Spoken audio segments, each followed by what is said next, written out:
आज आपण बनवणार आहोत दुधी भोपळ्याचे थालीपीठ।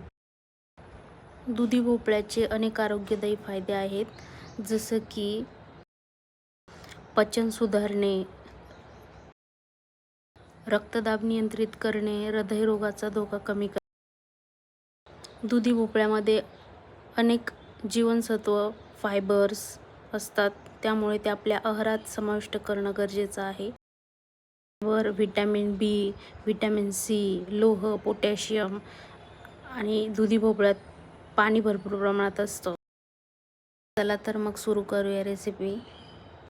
ज्वारीचं पीठ, गव्हाचं पीठ आणि हरभरा डाळीचं पीठ असे 3 समप्रमाणात घ्या। यात आपण गाजर, गोबी ॲड करू शकतो। हिरवी मिरची, लसूण, जिरं याची पेस्ट करून घ्यायची।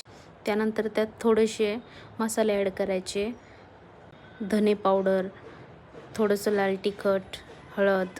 त्यानंतर थोडं पाणी टाकून मिक्स करून घ्यायचं।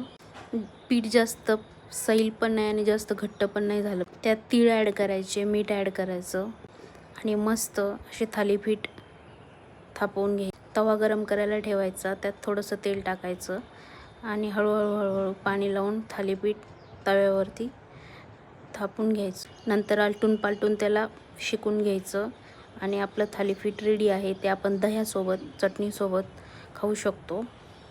श्री स्वामी